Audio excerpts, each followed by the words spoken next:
Monotonicity of a function at A point. किसी भी point पे मोनोटोनिसिटी कैसे चेक करोगे, ठीक है।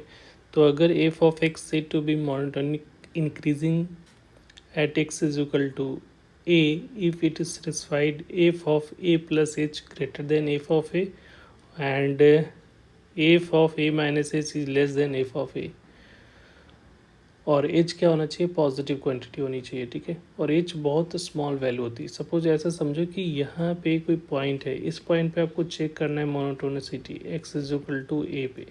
तो ए के जस्ट बाद वाले इस पे वैल्यू, जो फंक्शन की वैल्यू होगी वो क्या होगा, ये एफ ऑफ ए होगा, राइट। और उससे जस्ट पहले वैल्यू, जस्ट पहले ये दिख रहा है बट ये एच डिस्टेंस है, बहुत छोटा होता है, तो ये क्या हो जाएगा, x is equal to a minus h हो जाएगा। और इसके आगे अगर कोई पॉइंट लोगे तो ये वैल्यू क्या हो जाएगी, x is equal to a plus h हो जाएगा। तो यहाँ पे जो वैल्यू मिलेगी वो क्या कहलाएगा, F of A minus H, और ये जो वैल्यू मिल रही है वो क्या है, F of A plus H, right. अब यहाँ पे ये इंक्रीजिंग है तो उसके लिए कंडीशंस क्या होनी चाहिए, तो कंडीशंस ये होने चाहिए उसको इसके जस्ट पहले वाली वैल्यू, ठीक है। मतलब F of A minus H दिख रहा है, इससे एफ ऑफ ए की वैल्यू बड़ी होनी चाहिए, ठीक है। और यहाँ से जस्ट आगे वाली वैल्यू को डालोगे, देखो, ठीक है, यहाँ से जस्ट आगे वाली वैल्यू से छोटी होनी चाहिए। तो F of A plus H से छोटी होनी चाहिए। यही कंडीशन लिखा है कि एफ ऑफ ए से F of A plus H बड़ा होना चाहिए और एफ ऑफ ए माइनस से एफ ऑफ ए छोटी होनी चाहिए। तो दोनों कंडीशन अलग अलग निकाल कर दोनों के इंटरसेक्शन लोगे और जो वैल्यू आएगी, ठीक है, ये दोनों का कंडीशन क्या होना चाहिए, सेटिस्फाइड होनी चाहिए, ठीक है। तब यहाँ पे इस पॉइंट पे बोलेंगे कि x is equal to A पे फंक्शन क्या है, मोनोटोनिक इंक्रीजिंग है, राइट। उसी तरीके से सिमिलरली डिक्रीजिंग की बात करेंगे तो देखो ये जो पॉइंट है वो एक्स इज इक्वल टू ए हो गया, ये ए प्लस एच हो जाएगा, और ये पॉइंट है जो ए माइनस एच हो गया, ठीक है।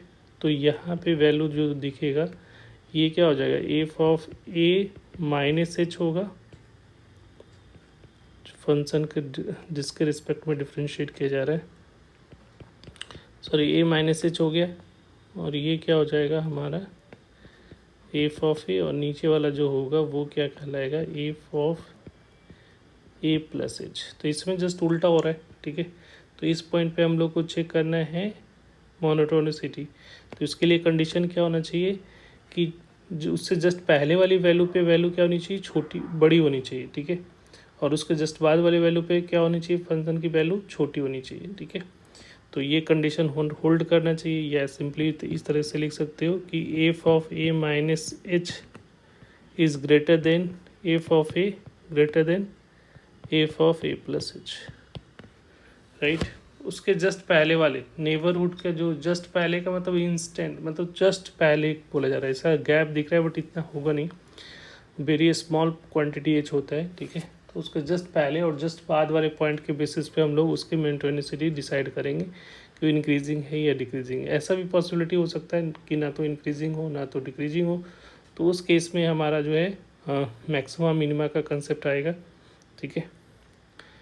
तो यहाँ पे देखो एक इम्पॉर्टेंट पॉइंट है जो कि आपको ध्यान रखने, तो वो पॉइंट क्या है कि a monotonicity of y is equal to f of x at x is equal to a is only meaningful if x is equal to a line in the domain of the function without any consideration of continuity and differentiability of y is equal to f of x at x is equal to a। इसका मतलब ये हुआ कि हम लोग को monotonicity check करने के लिए पहले तो जिस पॉइंट पे पूछा जा रहा है मोनोटोनिसिटी वो फंक्शन के डोमेन में होना चाहिए, ठीक है। ये डोमेन का पार्ट होना चाहिए, एक्स इज इक्वल टू उसके डोमेन में आना चाहिए, तभी हम लोग मोनोटोनिसिटी की बात करेंगे। दूसरा है कि हम लोग जब भी मोनोटोनिसिटी देखते हैं तो उसमें कंटिन्यूटी और डिफरेंशिएबिलिटी से हमारा कोई लेना देना नहीं है, कि फंक्शन कंटिन्यूटी का मतलब कि वो ग्राफ स्मूथली है, कनेक्टेड है नहीं। अगर ग्राफ हो सकता है जंप कर रहा हो और डिसकंटिन्यूअस हो तो उससे कोई फ़र्क नहीं पड़ता है, और उसी तरीके से डिफरेंशिएबल है नहीं है उससे फ़र्क नहीं पड़ता, जैसे शार्प कॉर्नर बन रहा है तो उससे कोई कंटिन्यूटी और डिफरेंशियबिलिटी में मोनोटोनिसिटी में कोई फ़र्क नहीं पड़ेगा, ठीक है। मोनोटोनिसिटी के लिए इंपॉर्टेंट है कि जिस पॉइंट पे पूछा जा रहा है, अगर उस पॉइंट का मोनोटोनिसिटी चेक करना है तो वो पॉइंट जो है वो उसके डोमेन में लाई करना चाहिए, ठीक है। बस ये इंपॉर्टेंट है। जैसे कुछ एग्जांपल है, तो ये एग्जांपल अगर ऐसा समझ लो कि ये पहला पॉइंट है, ये यहाँ पे हमको कंटिन्यूटी चेक करने के लिए मोनोटोनिसिटी चेक करना है कि इंक्रीजिंग है या डिक्रीजिंग है। तो यहाँ पे देखो इसके जस्ट पहले वाले पॉइंट चेक करना है, तो इसके जस्ट पहले वाले ए से जस्ट पहले के पे वो फंक्शन की वैल्यू छोटी है और जस्ट बाद पे वैल्यू बड़ी है, ठीक है। तो इसका मतलब ये फंक्शन कैसा है, इंक्रीज़ कर रहा है। यहाँ पे शार्प कॉर्नर बन रहा है, मतलब डिफरेंशिएबल तो नहीं है, फिर भी ये फंक्शन कैसा होगा, इंक्रीजिंग फंक्शन होगा, राइट। तो ये इंक्रीजिंग हो गया। यहाँ पे भी देखो शार्प कॉर्नर बन रहा है, मतलब फंक्शन डिफरेंशिएबल तो नहीं है, बट इसके जस्ट बाद वाले पॉइंट पे फंक्शन की वैल्यू डिक्रीज़ कर रहा है, छोटी है, और उसके जस्ट पहले वाले पॉइंट पे फंक्शन की वैल्यू बड़ी है, ठीक है।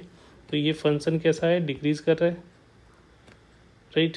इसको देखो ए पॉइंट पे, तो ये इसके जस्ट पहले की वैल्यू पे फंक्शन की वैल्यू छोटी है, और इसके जस्ट बाद वाले पॉइंट पे फंक्शन की वैल्यू क्या है, बड़ी है। तो इसका मतलब x is equal to A पे यहाँ पे फंक्शन कैसा कर रहा है, इंक्रीज कर रहा है, राइट। अब कुछ और एग्जांपल यहाँ पे देख लो। यहाँ पे देखो ये जो है x is equal to A पे देख रहे हो कि ये फंक्शन है, ये फंक्शन पे वैल्यू ये दे रही है, फंक्शन से जस्ट पहले बड़ी वैल्यू है, फंक्शन के जस्ट बाद भी बड़ी वैल्यू है, ठीक है। तो इस केस में तो मोनोटोनिक तो नहीं है, बट इस केस में क्या कहलाएगा, इस केस में पॉइंट लोकल मिनिमा कहलाएगा, ठीक है। ये पॉइंट क्या कहलाएगा, पॉइंट ऑफ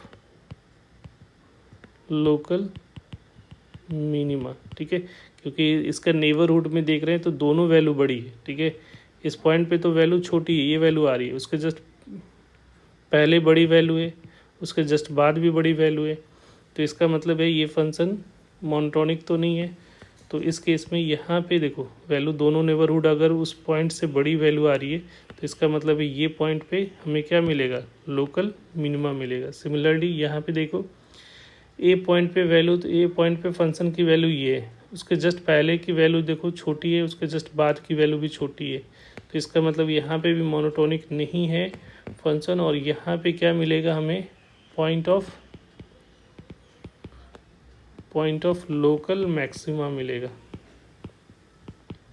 ठीक है। तो फिर हम नेक्स्ट ग्राफ में अगर देखोगे तो इस पॉइंट से जस्ट पहले की वैल्यू क्या है, बड़ी है, इसके जस्ट बाद भी बड़ी है। तो इसका मतलब यहाँ पे भी फंक्शन मोनोटोनिक नहीं है। तो ये पॉइंट पे क्या मिल रहा है, जब दोनों नेबरहुड की वैल्यू अगर बड़ी दिख रही है, ठीक है, उस पॉइंट पे, तो यहाँ पे इस पॉइंट ऑफ क्या कहलाएगा, पॉइंट ऑफ लोकल मिनिमा कहलाएगा, राइट। यहाँ पे देखो इस पॉइंट पे फंक्शन की वैल्यू ये है, जस्ट पहले की वैल्यू देखो बड़ी है और उसके जस्ट बाद की वैल्यू छोटी है, ठीक है। यहाँ पे बड़ी वैल्यू दिख रही है जस्ट पहले, जस्ट बाद क्या वैल्यू दिख रही है, छोटी। तो ये फंक्शन कैसा होगा, डिक्रीजिंग होगा। तो ये जो है वो डिक्रीजिंग फंक्शन वाला केस में आ जाएगा। मोनोटोनिक डिक्रीजिंग होगा, मोनोटोनिक होगा और डिक्रीजिंग होगा। यहाँ पे देखो एक वर्टिकल टेंजेंट है, ठीक है। तो डिफ्रेंशिएशन तो वर्टिकल टेंजेंट है, तो इस केस में जस्ट पहले की वैल्यू यहाँ पे देखो छोटी है, जस्ट बाद की वैल्यू बड़ी है।